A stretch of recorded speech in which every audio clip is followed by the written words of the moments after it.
Welcome to the Truckers Network radio show on TNCRadio.live, where we offer the news, information, traffic, weather, sports, and entertainment our commercial drivers want and need. I'm your host, Shelley Johnson.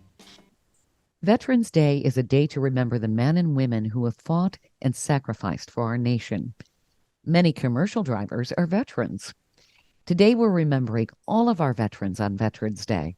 As part of this remembrance and recognition with our special programming on TNCRadio.live, we decided to feature retired Rear Admiral Kyle Kozad. He's the author of Relentless Positivity. It's a memoir about a veteran battling uncommon odds. Kyle is a retired Navy pilot and a paralyzed veteran who shares his remarkable story in his new book.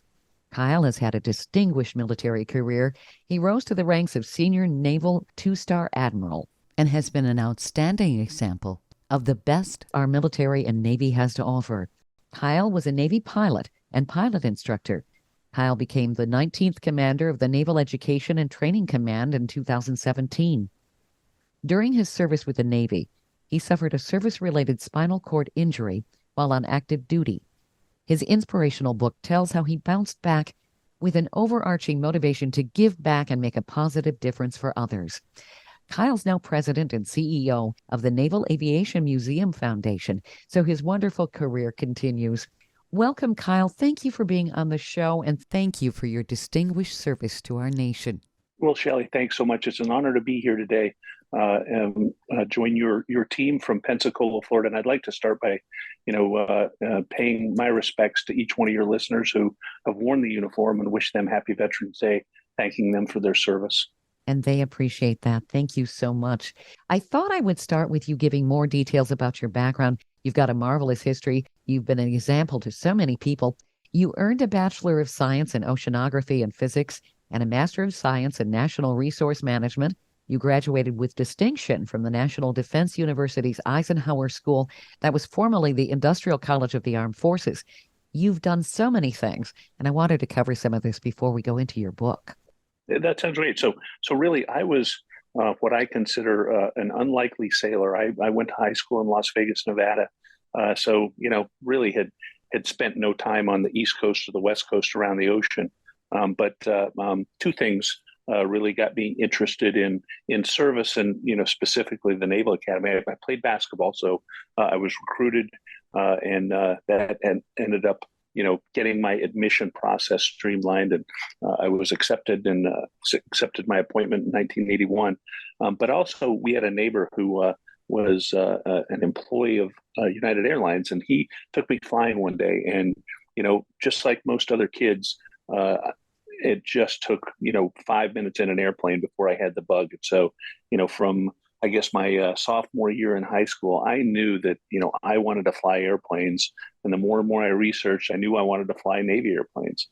So that got me to the academy. I played basketball for a couple of years. And, I tell people all the time, sometimes when you get hurt, athletes are medically retired. Well, I had a different problem. I was academically retired. I struggled in the classroom. And so I'm no stranger to challenges and hardships, but I was able to work my way through and get my commission in the spring of 1985. Wow. So why did you decide to be a naval pilot versus the Air Force? So it's I had appointments to both the Naval Academy and the Air Force Academy, and I guess I can sum it up by saying I was a typical semi-rebellious teenager. Both my parents, really living in Las Vegas, Nevada, Colorado Springs was closer for us, and they said, "Hey, we'd be able to come visit you more often." And so, as that rebellious teenager, I said, "So the Navy it is." I also knew that there was a better chance to fly in the Navy, and there was just something about what the Navy stood for that really inspired me over the Air Force. So did you ever land on an aircraft carrier?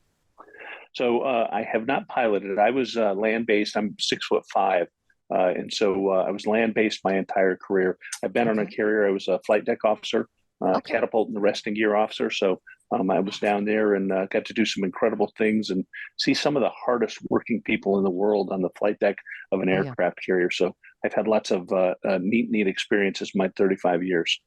I'm not sure everybody's had an experience actually seeing an aircraft carrier. I remember being on a cruise ship and an aircraft carrier went by. And I was amazed at how much bigger it was. And there are guys on the deck waving at us. Yeah, it was great. Absolutely, absolutely. And on the flight deck, 4.5 acres of, you know, just pure chaos with multiple airplanes, aircraft that will launch and recover at the same time. Mhm. And the thing that struck me from the day I stepped aboard the USS Kitty Hawk was, the average age on the flight deck of an aircraft carrier is about 21 years old. And so, literally, you have young men and women who raise their hand up, many of whom have never been on a ship or seen the ocean before, and they're responsible for safe operations on the flight deck of the world's most chaotic 4.5 acres. It was an incredible experience for me, and I learned a lot about leadership, but I also learned a lot about service because those young men and women, they got paid peanuts. And they didn't do it for the pay. They did it because they wanted to be a part of something bigger than themselves. Hmm. Well, and you get to see the world. I'm sure that that's part of the allure also. Absolutely, absolutely. And we just on Kitty Hawk, we had many port calls on our the two cruises that I did with them. But in my 35 years, I've literally circumnavigated the globe. Got to take one of our P3 Orions, and we flew around to each of the different deployment and detachment sites that we had. So no doubt about it. A military service career gives you opportunity to see and do things that I wouldn't have otherwise had. Where did your tours take you? I was looking at you. You went a lot of places. Yeah, we've spent a lot of time in the continental United States. So we've served in Maine, Jacksonville, Florida, San Diego, Oak Harbor, Washington, which is outside of Seattle. We've served in Memphis, but I was also able to serve for a couple of years in Hawaii. We did an exchange tour with the Canadian Air Force. I was an instructor pilot there in Nova Scotia, and my wife and I also had an opportunity to go to Guantanamo Bay, Cuba, one year when I was a one-star admiral and served as the commander of the Joint Task Force there doing detention operations. Wow. That had to have been a wonderful experience for your family to experience so many different parts of the world. It was, but it's as cool as that sounds. There is a supreme element of sacrifice there. So my kids, we moved every 2 years or so. And we in our house we've got a little wood plaque that says "Home is where the Navy sends you," and it's a little hand I painted like house. that. And below that are the 21 different places that we lived in my 35-year career. So, part of that sacrifice was, the deployments that every service member makes. And in my 35 years, I was gone from home for, 9 years just on deployments. And then, numerous days and nights away from the family on other training trips and conferences, et cetera. But then, there's also the constant getting friends, making friends in a school, and then 2 years later have to leave them. So Sure. it's a sacrifice and it's service not only from the service member but also the families that support that service. Sure. So in many ways it's bittersweet, especially if you make some really wonderful alliances and then you have to say goodbye. It is, but Hmm. we always say that the military is a small family, and the nice thing we had a military resilience seminar in Pensacola 2 weeks ago, and one of the points that I tried to make was, as hard as it is to move, the longer you do this, you're always going to know somebody when you go to your new home. So you just run into people, you maintain those friendships. And I would say, my kids are the most resilient kids you'll ever meet just based on their experiences of being, quote, Navy brats. That is a common term, isn't it? It is very common. It is very Uh-oh. common. And my kids are far from brats. I'm very proud of them. I imagine that you taught them quite a bit of regimentation and discipline and all of that, which they probably appreciate today, but maybe they didn't always. Yeah. And Shelley, I really attribute that more to the way my parents and quite frankly, my wife's parents raised each one of us. It was less military regimentation and more, we taught them the value of, being kind. We taught them the value of, being a close family unit. We taught them, the value of hard work and being prompt. And so, really, that was the regimentation we brought to our house. And it was, the same way that both my wife, Amy, and I grew up in our families. It creates a well-rounded human being. That's a great thing. That's what I tell them all the time. I think they're still learning that. So you really had Uh, Quite the career. You became the 19th commander of the Naval Education and Training Command. You really rose through the ranks. Yeah, it was, and I never, when I commissioned from the Naval Academy in 1985, I never had an intention to, be a career naval officer. I knew I wanted to serve, but really I wanted to fly. There was that allure of, getting in a cockpit and breaking the surly bonds and getting to become one with the sky. But that turned into a passion. The more and more I got to do that, the more and more I became connected to the concept of service, the opportunity as a naval officer to take care of and make a positive difference in the lives of the men and women who worked for me. And the more and more senior I got, the more and more your influence expanded from 7 people to 70 people to 700 people. And my wife Amy and I, really made a conscious decision, probably about 8 years after I had commissioned, that as long as we were having fun, as long as we felt like we were making a difference, and as long as it wasn't destructive on the family, we would continue to serve. And gosh, we ended up doing that for 35 years, and Wow. neither one of us would trade it for anything. Now, for those who are not familiar, what does the Naval Education and Training Command do? So I was responsible, and this was my last job in the Navy here in Pensacola, Florida, for we called it the street to fleet supply chain. So I was responsible for all of Navy recruiting. I was responsible for the Navy's boot camp for Newport, Rhode Island, where we do initial officer accession training for all the ROTC, Reserve Officer Training Corps units around the country, and then the initial technical training to include some surface warfare, some aviation training, some submarine training around the country. So all in all, I was responsible for about 50,000 people Wow. and about 75 different schoolhouses around the United States, some of them overseas as well. So it was huge responsibility. Kept me on the road. I wanted to get out and interact and be a part of what was going on at each one of the different training sites, because they were all so unique. But it was something that my entire Navy career had prepared me for, because I had a really extensive background in training and education along the way. Hmm. I wanted to go into more detail on your service-related spinal cord injury, but I thought we have to go to commercial break, and this will give us context to your book and all of that. We could do that in our next segment. But first, we have to stop and pay the bills. You've had just an amazing life. I'm Shelley Johnson on the Truckers Network radio show here on TNCRadio.live. I'm talking with author and retired Rear Admiral Kyle Kozad. He wrote the book Relentless Positivity.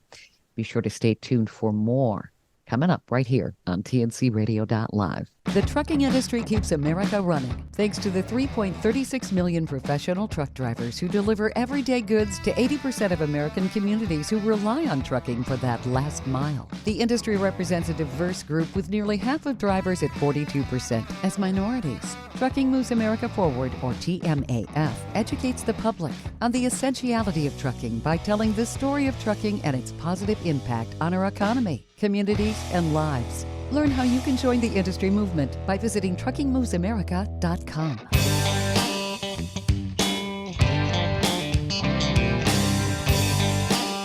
Welcome back to the Truckers Network radio show on TNCRadio.live. I'm Shelley Johnson, and I'm talking with author and retired Rear Admiral Kyle Kozad. He wrote the book Relentless Positivity. It's an inspiring memoir that documents his life and the story of his resilience following a service-related spinal cord injury. Kyle, you were talking about your background in the previous segment, and we hadn't gotten into what exactly had happened and how you were injured. I thought perhaps we could talk about that and then go into your book and what it talks about. Absolutely, that'd be great. So a good friend of mine, told us a long time ago. Told that he was speaking at a large conference, and he had mentioned something to the effect of a single moment can change your life forever. And for me, that was true on March 16th of 2018. I wish I could, come up with some, really exciting story that I was climbing Mount Everest, or, I was in the World National Finals rodeo, or doing something really crazy and exciting like that. But my accident was an accident that occurred in our home. We lived in Pensacola in a home that had been originally built in 1834. So very historic, very steep steps, very shallow steps, and the handrail, I'm 6'5", was very, very low. So I was turning off the lights for the night, going upstairs to go to the bedroom, and probably the best recollection I have is, 3 steps up. I must have lost my balance. I tumbled over the rail and landed on the back. And so I have very little recollection of what happened after that. The one thing I can remember fairly vividly was laying on the ground, and I'd never been more confused and quite frankly scared in my life because I couldn't stand up, I couldn't move my legs, I couldn't do anything. So I knew something was wrong, and by the time my wife had joined me, I was in and out of consciousness and really don't have much additional recollection until I woke up in the hospital the next day. Wow. So with that accident, I later learned after the surgery that I had just demolished 2 of my vertebrae. So the injury went from my T12 to L2, the lower back section, and I had significant trauma to my spinal cord. So as I woke up in the hospital, the ICU, after about a 7-hour surgery, my doctor and my wife came in probably later the next night, and we sat down and we talked about the surgery, we talked about the injury and his prognosis. And if you can imagine it, up to that point in my career, I'd been 32 years as an active duty Navy pilot. I've been healthy. I've been fairly successful. Mm-hmm. And, I felt like I had more to give in my Navy career. But at that point, I'd risen to the rank of 2-star admiral. So, really for perspective, something less than, probably 3 or 4% of my peers had accomplished. And then, this unimaginable event happening in my life. That had to have been so disheartening. What were your initial reactions? I mean, despair. I mean, I'm sure you had a rush of emotions and maybe even some anger. Yeah, anger, not as much. And it's interesting. I've got a couple little stories here, but I remember waking up and the doctor's prognosis for me was that the damage was significant enough that I would never walk, I would never stand, and I'd be wheelchair bound for the rest of my life. And so I've always been a glass half full kind of guy. Let's find the best in every situation. And so very early in the process, I remember one day my nurse came in and I had a bucket of pills and medicines that I had to take for post surgery.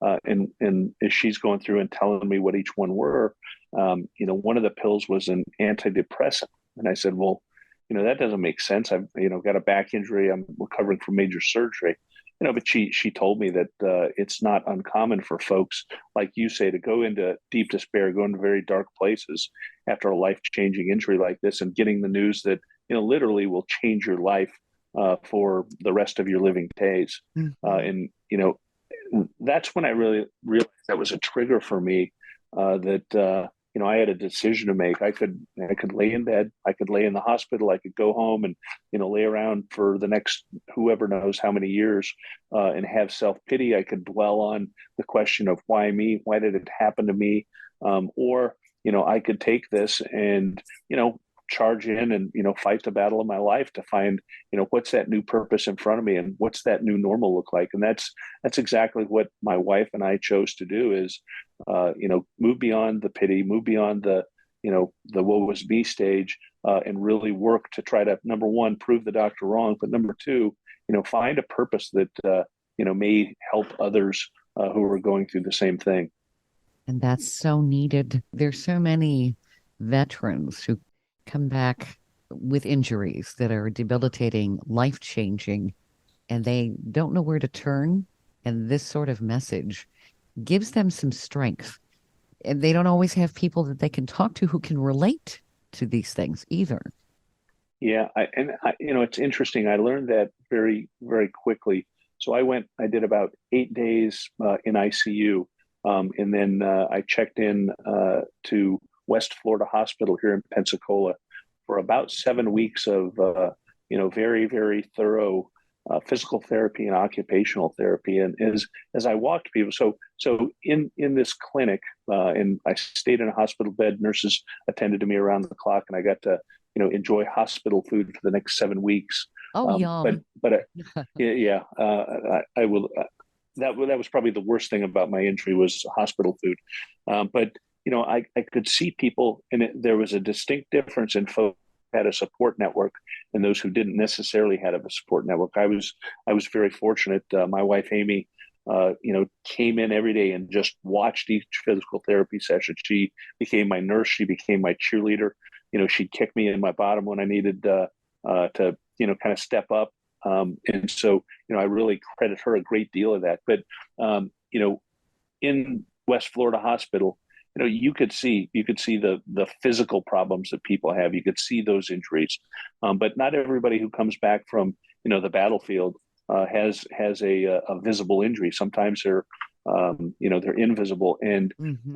the one thing that I came to appreciate, but at the same time resent, was when somebody would tell me, "I know what you're going through." And if you're in a wheelchair, if the doctor has told you that for the rest of your life you'll never be able to stand again, that's one bit of empathy because you've been there and you've done that. But for others to say that, even my doctors and nurses, I realize that that's probably not appropriate because you don't understand. So for Right. all my brothers and sisters out there fighting through things, you're right. Not everybody understands what we're going through. Whether it's just a bad day, it's a bad day on the job, it's a relationship issue. Maybe you had a bad grade on a college test, or it's something more significant like PTS or paralysis or a cancer diagnosis. So it's really important to find that person or persons that you can relate with, that you can talk to. And there are lots of veterans organizations out there, that are really good at connecting you with people who have been through the same thing you've been through. And I think that that's improving too. Isn't there a much wider network in recent years than there was before?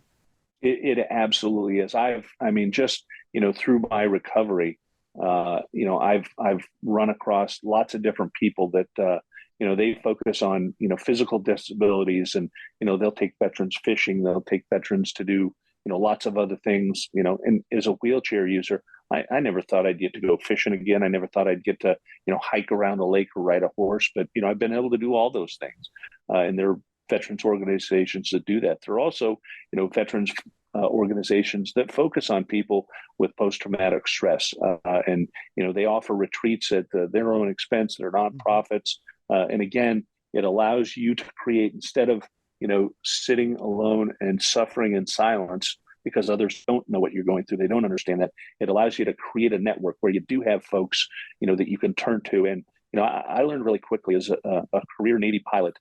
I am by far a type A personality. I can do it myself type person. But I quickly realized after my accident that I'm going to need help. I'm going to need help, to help educate me on what my benefits are going to be. I'm going to need help, quite frankly, just to roll over in bed after the accident. I had to relearn how to do everything that we all take for granted. So there Sure. are lots of great veterans organizations out there that can help. We just have to be, to a point where we say, I want help. I need others to help me. So would you say that's one of the toughest things to do to say, all right, I need some assistance? Because there's a certain I, element of pride in there. It's like, you don't want to. I think that's absolutely, and it's kind of a first step is just to realize that hey, we're not all Supermen, and Hmm. quite frankly, everybody that we're talking about, anybody with a disability, I mean, and I call them circumstances, regardless of what your circumstance is, we just have to be willing to accept the fact that we do need help, and there are things in life that are really really hard that we just can't take on ourselves. And so I think that's a very, very important step for folks. And a very good message. We have to go to commercial break here, Kyle. I definitely want to unpack more, especially some of the highlights of your book. It's such a wonderful book. It's called Relentless Positivity. I'm talking with author and retired Rear Admiral Kyle Kozad. You're listening to the Truckers Network radio show on TNC Radio Live. Stay tuned for more coming up.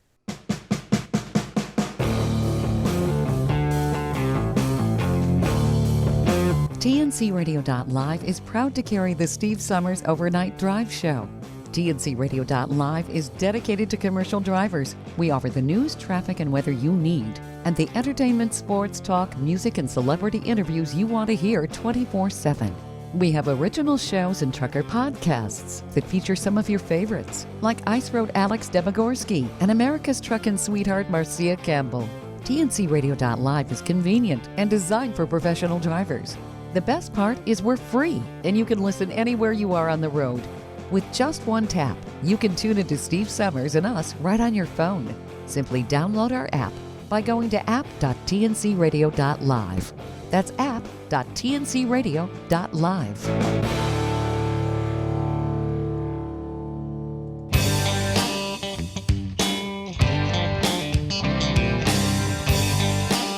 Welcome back to the Truckers Network radio show on TNCRadio.live.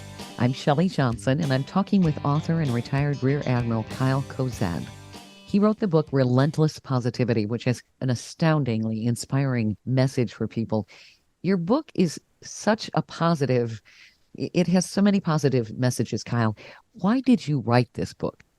Well, it's funny, Shelley, because the book started out as nothing more than a journal. When I checked into West Florida Hospital for my in-resident physical therapy that lasts about 7 weeks, one of the guys that I would train with encouraged me to just start writing down how I felt, what was hard, what motivated, encouraged me, and I've never been a journal guy, but I took his advice, and from the time I got hurt in March to probably August or September timeframe, I had enough that I said, you know what, I'm going to type this up, and I'm going to do a little self-published job, and I'm going to give this to my kids and my family just so they kind of understood what motivated me, what I was thinking about, what was hard, what was easy along the way. And about 3 years after doing that, I think my wife had showed somebody else just that little family self-help book, and they turned around and encouraged me to, hey, you've got to tell more of this, talk a little about your career, but really tell people about the things that drove you. And so I set out, and within about 6 months I had completed a copy of that. And I'll be the first to admit to each one of your listeners that in no way, shape, or form is this a recipe or a 1, 2, 3 success model on how to cope, because there's no such thing as a one size fits all. But instead, I just wanted to tell my story, talk a little about my career and the accident, but really I think the most important things are what motivated me, how did I push myself, and why did I push myself to overcome the battle of my life. And so hopefully folks, if they do purchase that, and you can purchase that through several means. You can go to Amazon. We've got an audiobook that's coming out on Audible soon, or you can go directly to the Naval Aviation Museum store in Pensacola, and that's navalaviation.com. And 100% of those proceeds go back to our museum so that we can tell the stories of heroic aviators through the years. That's wonderful. Your first chapter really kind of sets the stage for the book. Don't ever give up. And that was, back to my family. That was something that my dad instilled in each one of us kids was, and Jim Valvano used that in a very famous speech.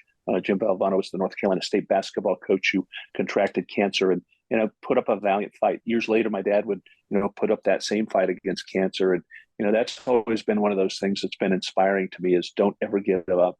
And through my 35-year naval career, it wasn't always easy. I struggled with academics at the Naval Academy, but I was able to find the purpose, find the means from within to be able to work hard in the classroom. And I certainly didn't graduate as a valedictorian, but at the end of the day, if you're the first in the class or the last in the class, we used to joke that they all called you ensign when you graduated. And so, hard work was really one of those characteristics that my father and but quite frankly, naval aviation, my 35 years in the cockpit and being a naval aviator really, really, pressed into my character. It, not just hard work, but resilience, grit.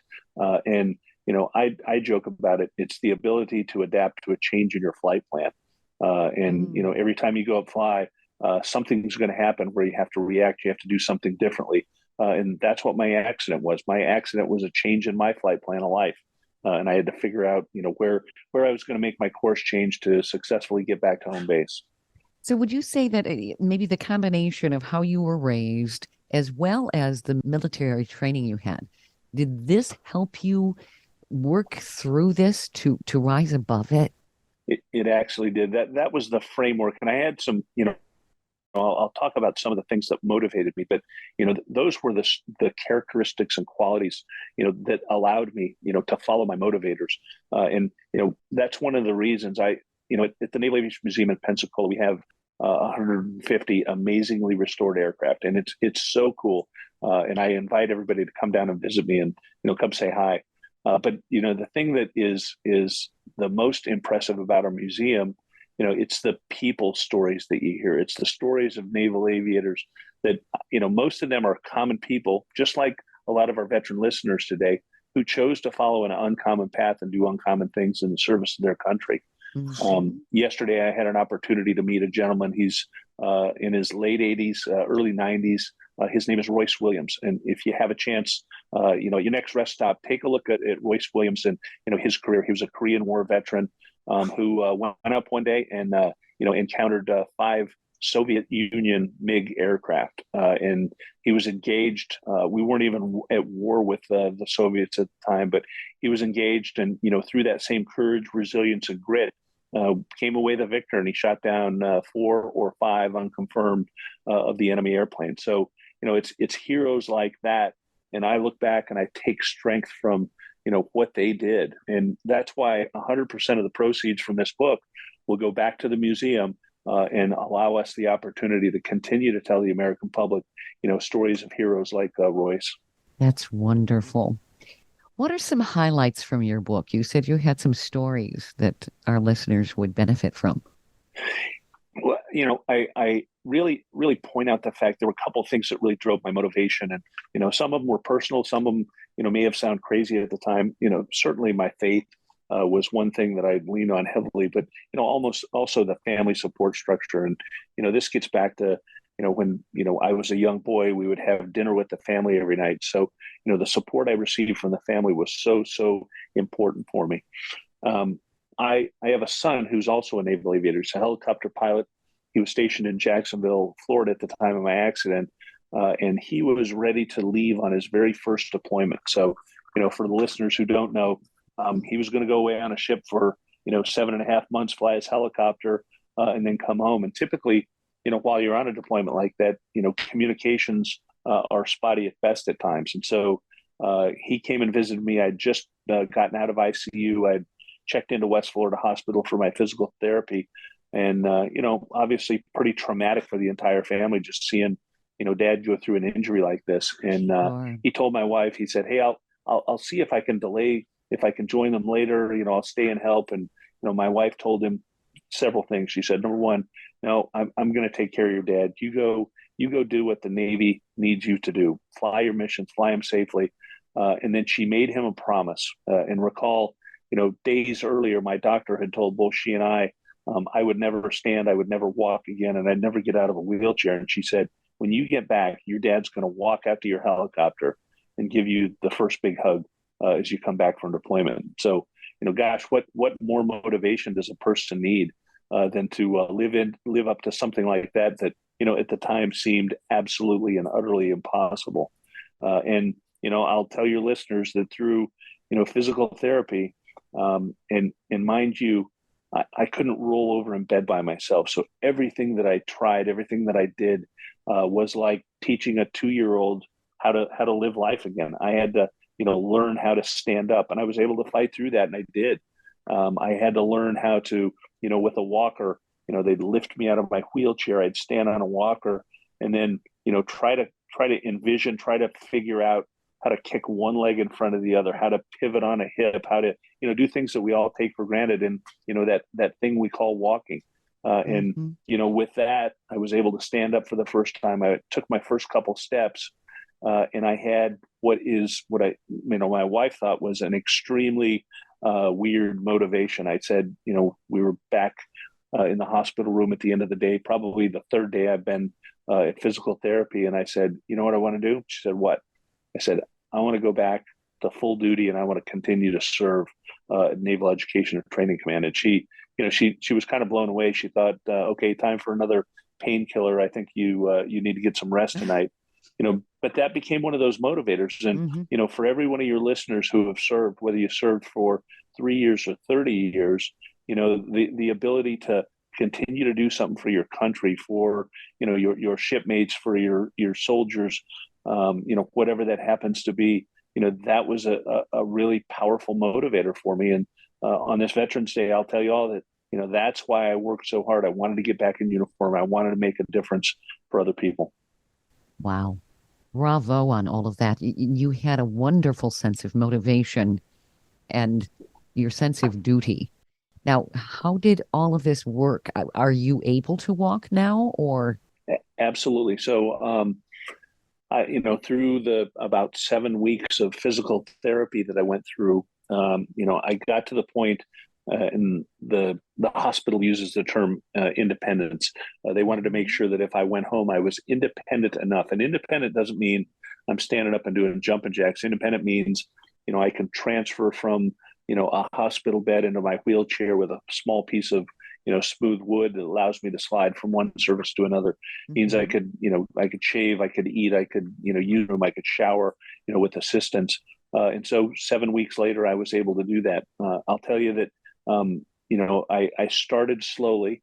And so I said, I'll join my office, and I'd make a phone call. I'd participate in a meeting from my hospital bed at the house. And that turned into, more physical therapy. I got stronger and stronger. My abilities, I'd measure my performance in terms of steps that I was able to take before I was just so exhausted I had to sit back down in my wheelchair. And one step turned into 10 steps, 10 steps turned into 50, 50 turned into, almost unlimited, where I could really use that walker to get around. And so, within several months, I was back in at work for, one morning a week, because it was still exhausting for me just to sit up in a wheelchair. I had a fiberglass shell that I was required to wear around my torso that would, maintain alignment as the titanium plates and rods and screws that they, had to use to put me back together, fused with the bones in my body. But, those one days turned into a full week, turned into, months at a time. And then I became, a traveler. I traveled through airports, with my wife. She would accompany me as a caregiver. And I returned to full duty. And so, Wow. Today I use my walker. So in our home is accessible. But I use my walker in the house, use my walker to get to my pickup truck. I've got hand controls in a pickup truck. And so I'm just about as independent as certainly my neurosurgeon would have ever imagined that first morning after I woke up out of surgery. That's just miraculous, but it really does show what courage and determination can do. And you certainly showcased that. It does. And, the one thing, again, especially for any veterans out there who, are working through an injury or working through an invisible injury, one of the things that, I just detested, and this even went back to my Naval Academy days when, somebody convinced me that I couldn't play basketball and graduate at the same time. And I listened to that advice. I refuse to accept the term cannot, because people told me, you can't play basketball. You're not good enough to achieve this qualifications. You'll never be able to command a squadron because your career path isn't strong enough. And that was an inspiration to work even harder to show those people wrong. And since then, I've proven that I can come back to full service. So I was, people have done research for me and told me that I'm the only, certainly admiral in the history of the United States Navy that's, served from a wheelchair. And I returned to service. I learned how to walk again. I'm a full-time employee at the Naval Aviation Museum. This last summer, my wife Amy and I went up to Rocky Mountain National Park in Colorado, and I had a special chair that I used, but we, I'll use air quotes here. We hiked around, mountain lakes. We went horseback riding. We've done things that people thought were absolutely impossible. And probably, for me as a career aviator, in the capacity of my job. Last summer, I was asked by a group called Veterans Flight if I'd like to accompany them on a flight over Pensacola Beach in the summer Blue Angel Air Show. And boy, I had self doubt, but I said I would love to do that because I was going to go flying with three other World War II veterans in other airplanes in some World War II vintage era open cockpit Stearman aircraft. And so I was able to get myself up into the airplane with little to no assistance. And you want to talk about a kid in a candy shop. When we took off and became airborne for me for the first time in several years, the fact that I was able to do that again, I don't want people to tell me what I can't do. I want to demonstrate what I can do to people. That's wonderful. The message of your book, I think it's going to help so many people. And you have an astounding story. It really is a testament to you as a person, but also you want other people to learn there is hope and you can survive, you can prevail. Yeah, one of the things, and I tell people, I like to go out and I'll give motivational speeches. I'll just tell my story. Had a real cool opportunity to go to Atlanta 2 weeks ago and speak to Chick-fil-A headquarters, and for me, it's nothing more than telling people what I've done. But folks, will find different measures of inspiration in that, and the fact that I was able to return to that service, I took extreme pride in that. But I tell people that, the Navy for me as my employer, or it could be anybody else, whoever you work for, whoever you work with, they didn't necessarily, need me or require me, based on my mobility. Really what they wanted was, what I had in my heart and what I had in my mind, the strength, the resilience, the fortitude to be able to work through something like this. And that, I'm very proud of that. But, I certainly didn't do it on my own. I leaned on my family. I leaned on my faith. And I'm fortunate that I've been able to, make a big difference like that. So it's also a matter of realizing that no man is an island, and you do have to reach out to people when you need help to accomplish these goals. And it is possible. It is, one of the, and I kind of stumbled across this as I was, working through my recovery. But if you think about President Franklin Delano Roosevelt, he suffered polio, and as a result, he was wheelchair ridden, while he was the president of the United States. And I thought it was really interesting because you have to look really hard to find a picture of FDR in a wheelchair. Yep. Typically his photos are staged where he's, behind the Resolute desk in the White House, where he's, sitting, staged on a chair on board the USS Missouri. And so, as I got out and about, that was hard for me initially, to, number one, ask for help, to accept help, but also, just to be out in the public eye as somebody who was very different. I was very self-conscious of that. But, I think just, understanding that, for crying out loud, if this guy can run a country, then I can certainly get back to full duty and to show other people what's within the art of the possible, regardless of what your circumstance is. I love how you were able to focus in on that and really realize what he was able to accomplish.